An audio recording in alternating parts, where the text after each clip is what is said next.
शिवाय नमस्तुभ्यम।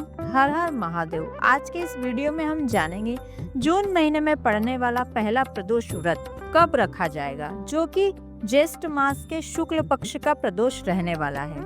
जून महीने के प्रदोष की प्रदोष काल कब रहेगा, यह प्रदोष व्रत किस वार को पड़ रहा है, साथ ही प्रदोष व्रत की पूजन विधि और इस दिन किए जाने वाले उपाय के बारे में जानेंगे। तो वीडियो में आखिरी तक बने रहें। सनातन धर्म में प्रदोष का विशेष महत्व है। यह व्रत भगवान शिव और माता पार्वती की पूजा के लिए समर्पित होता है। मान्यता है इस दिन पूजा अर्चना करने से भगवान शिव की विशेष कृपा प्राप्त होती है, जिससे हमारे जीवन में सुख समृद्धि और हमें सफलता मिलती है। एक महीने में 2 बार प्रदोष व्रत किया जाता है। इस दिन सुबह से शाम तक व्रत रखा जाता है और भगवान शिव समेत उनके पूरे परिवार की आराधना की जाती है। इस दिन पूजा का विशेष महत्व प्रदोष काल में होता है। तो चलिए जानते हैं इस जून महीने का पहला प्रदोष व्रत कब रखा जाएगा। पंचांग के अनुसार 8 जून को सुबह 7:17 ज्येष्ठ माह के शुक्ल पक्ष की त्रयोदशी तिथि शुरू होगी, जो कि 9 जून सोमवार को सुबह 9:35 पर समाप्त होगी। सनातन धर्म में उदया तिथि मान्य है, इसलिए 8 जून 2025 रविवार को ज्येष्ठ मास के शुक्ल पक्ष का प्रदोष व्रत रखा जाएगा।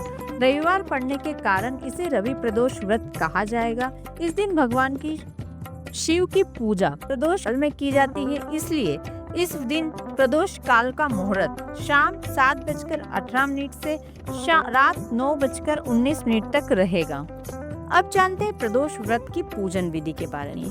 प्रदोष व्रत पूजा के लिए सबसे पहले स्नान आदि निवृत्त हो जाएं, उसके बाद साफ स्वच्छ कपड़े पहने। अब अपने घर के मंदिर की साफ सफाई करें। यदि घर के मंदिर में शिवलिंग है तो मंदिर की पूजा के साथ साथ शिवलिंग की पूजा भी आप यहीं पर कर लें। यदि घर में शिवलिंग नहीं है तो पहले अपने घर के मंदिर में भगवान की पूजा करें, उसके बाद शिव जी की पूजन सामग्री लेकर शिव मंदिर जाएं। सबसे पहले शिवलिंग पर जल चढ़ाएं, फिर पंचामृत चढ़ाएं, उसके बाद धूप दीप लगाएं। अब आप बेलपत्र, शमी पत्र, अक्षत, चंदन, अबीर, गुलाल, आंकड़े के फूल, लाल फूल, फल और जो भी अन्य सामग्री आप लेकर गए हैं वो सभी सामग्री एक एक कर अर्पित कर दीजिए। इसके बाद शुक्र प्रदोष व्रत की कथा का पाठ करें, भगवान शिव की आरती करें। अब महादेव को मीठे का भोग लगाएं, नारियल पर दक्षिणा रखकर अर्पित करें। अंत में महादेव से सुख समृद्धि की कामना करते पूजा में हुई गलतियों की क्षमा मांग लीजिए।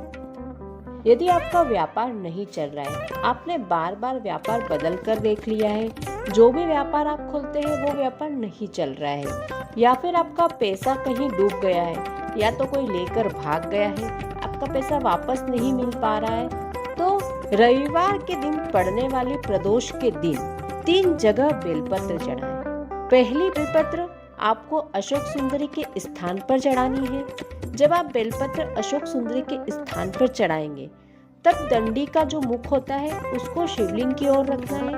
अब दूसरी बेलपत्र शिव जी की 5 पुत्रियों जया, विषहरा, शामलीवारी, देव और दोतली का स्मरण करते हुए शिवलिंग पर चढ़ाना है। इस समय डंडी का मुख आप जहाँ बैठे हैं आपके दूसरी ओर यानी विपरीत में होना चाहिए, और जो बेलपत्री का पत्ती का मुख होता है वो पत्ती का मुख आपकी ओर होना चाहिए। इसके बाद तीसरी बेलपत्र शिवलिंग की जो जलाधारी होती है, जहाँ शिवलिंग रखा होता है वहां पर स्पर्श करवा ले। अब इस बेलपत्र को ले जाकर बेलपत्र के पेड़ के नीचे वहीं के एक कंकर पर या फिर मिट्टी का ढेरा हो उसके ऊपर इस बेलपत्र को आपको समर्पित करना है। इस समय डंडी का मुख बेलपत्र की जो जड़ होती है उस ओर आपको रखना है, यानी बेलपत्र के पेड़ की साइड में रखना है। यदि रविवार के प्रदोष के दिन आप ये 3 बेलपत्र समर्पित कर देते हैं तो आपका जो व्यापार है जो नहीं चल रहा था वो दिन दोगुनी रात चौगुनी तरक्की करने लगेगा। जो आपका पैसा डूब रहा है वो भी आपको वापस मिल जाएगा।